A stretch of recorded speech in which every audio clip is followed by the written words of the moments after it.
Tahukah kamu kalau Leonardo da Vinci membuat gambar robot mekanis dalam baju besi Satria pada tahun 1495? Menurut rencana terperinci, Satria ini dapat bergerak dan mengayunkan pedang berkat sistem mekanis internal yang terdiri dari tali dan roda gigi. Tidak diketahui apakah Leonardo benar-benar membuat robot ini, namun pada tahun 2002, seorang insinyur robotik menciptakan Satria mekanik ini. Dan tahukah kamu seperti apa bentuk robot yang pertama kali dibuat? Bukan orang yang mengenakan pakaian robot dari kardus loh ya, melainkan mesin sungguhan yang digerakkan oleh listrik. Bentuknya seperti sebuah kotak besar dengan lengan yang menjulur keluar seperti versi kecil dari derek. Seorang penemu dari Kentucky, George Devil, menciptakannya pada tahun 1950-an.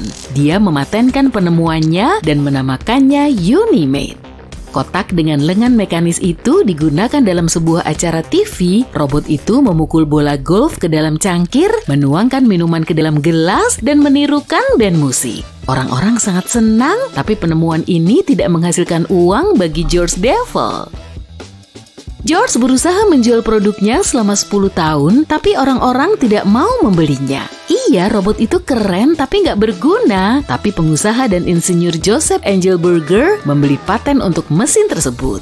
Dia berhasil memulai penjualan Unimate dalam skala besar dan mendirikan perusahaan Unimation yang mengkhususkan diri dalam produksi robot. Joseph Engelberger disebut sebagai bapak robotik. Dia bersama George Devil mulai membangun masa depan yang kita miliki sekarang. Dan kini kita punya robot pengemas serta robot pengantar, robot yang membantu dokter melakukan operasi rumit dan membuat diagnosis. Robot humanoid terlihat menyeramkan, tapi berusaha untuk berperilaku seperti manusia sungguhan. Mobil yang melaju tanpa pengemudi juga merupakan robot, dan ini hanyalah mesin fisik. Berapa banyak program perangkat lunak yang ada di situs web dan aplikasi ponselmu? Ada jutaan. Robot memproses perintah, menjaga fungsi mesin pencari, dan mengobrol denganmu kalau kamu bosan atau butuh bantuan. Dan jangan lupakan teknologi nano ya, robot-robot kecil yang tidak terlihat oleh mata telanjang secara aktif digunakan dalam dunia kedokteran. Mungkin di masa depan, alih-alih pil, kamu akan meminum kapsul berisi jutaan robot yang mampu menyembuhkan penyakitmu. Saat ini robot membantu manusia melakukan operasi penyelamatan, melakukan penelitian ilmiah di laboratorium, dan turun ke kedalaman laut. Robot menjelajahi kapal Titanic yang tenggelam dan mengambil ribuan fotonya. Teknologi berkembang setiap hari berkat kecerdasan buatan dan takut rasanya membayangkan apa yang mungkin terjadi di masa depan. Setiap tahun, robot menjadi lebih kuat dan kompleks serta menyusup ke semua bidang kehidupan kita. Tampaknya robot mungkin akan menggantikan manusia di banyak bidang. Ini bisa menyebabkan tingkat pengangguran yang tinggi. Tapi jangan khawatir, perkembangan robotik juga akan menyediakan ribuan pekerjaan. Model-model robot baru akan membutuhkan orang-orang yang melayaninya. Selain itu, perangkat lunak robot yang terus berkembang tanpa batas akan membutuhkan keterampilan pemrograman yang serius.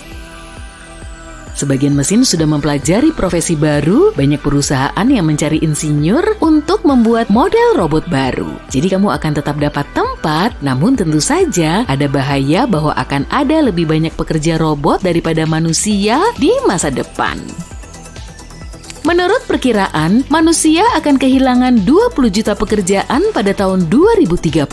Jadi inilah saatnya untuk masuk ke dalam profesi IT, kita bisa melihat perkembangan robot yang mengesankan dan cepat dalam dunia kedokteran. Dan itu tentu bukan karena dokter malas atau tidak bisa melakukan pekerjaan dengan baik. Robot medis dapat merawat pasien jika terlalu jauh untuk dibawa ke rumah sakit. Atau bayangkan seorang dokter yang harus melakukan 100 operasi dalam 24 jam. Tentu saja dia tidak akan punya waktu dan tenaga untuk itu, sehingga robot bisa membantu.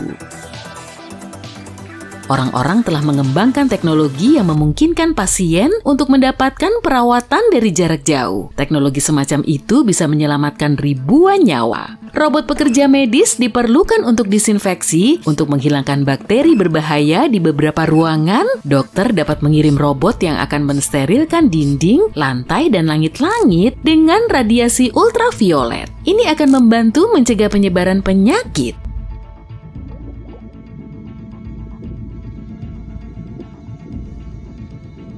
Tekanan di kedalaman laut terlalu besar untuk manusia, tapi robot tidak terganggu dengan itu. Robot akan turun ke dasar Samudra Atlantik dan mengambil gambar cumi-cumi besar untuk kita. Sebagai contoh, sebuah robot bernama Orpheus dapat menjelajahi lautan pada kedalaman hingga 36.000 kaki. Ini melebihi jarak dari kaki ke puncak gunung Everest, dan dengan bantuan robot-robot tersebut, para ilmuwan tidak hanya dapat menjelajahi bumi, tapi juga planet-planet lain. Kita bisa mendapatkan semua informasi tentang bulan dan Mars dari robot, dan robot-robot ini bisa bertahan di suhu dingin dan panas, suatu hari nanti bahkan bisa berjalan di Saturnus, Venus, dan Jupiter. Jika kehidupan di luar bumi ada, kemungkinan besar robot akan menemukannya. Di masa depan, robot akan menjadi semakin mirip dengan manusia, baik secara eksternal maupun internal. Ada ceruk baru yang disebut robotika lunak. Para insinyurnya bekerja untuk menciptakan kembali gerakan manusia dalam mesin. Mereka terinspirasi oleh cara kerja otot, jaringan tulang, dan tulang rawan. Ini adalah teknologi yang sangat kompleks yang sedang dicoba oleh para insinyur untuk melengkapi robot. Otot biologis yang elastis dapat menyembuhkan diri sendiri, berkembang, meningkatkan kekuatannya, dan bereaksi terhadap interaksi lingkungan. Ketika robotika mencapai tingkat ini, mungkin akan menjadi langkah teknologi yang sangat besar bagi seluruh umat manusia. Robot akan menjadi pengemudi, guru, kolega, dan bahkan teman kita. Tapi tentu, robot tidak akan pernah bisa menggantikan manusia. Tidak peduli seberapa revolusionernya pencapaian kecerdasan buatan, robot tetap tidak akan mencapai kekuatan superkomputer yang paling kompleks di alam semesta, yaitu otak manusia. Beberapa orang yakin bahwa mesin akan mengungguli manusia secara mental, tapi ini hanya akan memengaruhi tugas-tugas komputasi dan praktis. Manusia juga memiliki pemikiran abstrak, intuisi, emosi, persepsi estetika, dan banyak hal lain yang tidak dimiliki robot. Pada tahun 90-an, sebuah komputer mengalahkan juara dunia catur. Banyak orang khawatir mesin akan mengungguli manusia. Tapi mereka salah, karena ada banyak sekali kombinasi gerakan catur yang tak terbatas. Komputer dapat menghitung ratusan dan ribuan langkah untuk mengalahkanmu, dan tentu saja otak manusia tidak dapat memproses informasi serumit itu. Komputer memang akan berusaha mengalahkanmu secepat mungkin, tapi tidak akan ada seni dan estetikanya. Manusia bisa tetap menang, juga membuatnya mengesankan. Mereka bisa memperlakukan lawan atau menunjukkan gerakan yang tak terduga, kreatif, dan indah. Robot tidak mampu melakukan hal seperti itu. Masih terlalu dini untuk membicarakan kemampuan robot untuk memahami estetika dan merenungkan keindahan. Tapi, yuk kita bayangin masa depan robotika dalam 50 tahun ke depan ketika robot akan menjadi lebih mudah bergerak dan lebih murah. Setiap orang punya beberapa robot pribadi, satu robot mencuci piring, robot lainnya membantu membangun rumah. Kamu pergi berkemah dan membawa robot mini yang dilengkapi dengan sistem navigasi canggih, robot ini akan membantumu keluar dari hutan kalau kamu tersesat atau menunjukkan buah beri dan jamur yang bisa kamu makan. Kamu terlambat ke kantor dan gak punya waktu untuk mengajak anjingmu jalan-jalan? Gak masalah, salah satu robotmu yang akan melakukannya. Kamu ketiduran saat ada panggilan video penting? Jangan khawatir, robot virtual dengan avatarmu akan menggantikanmu dan gak ada yang akan melihat perbedaannya.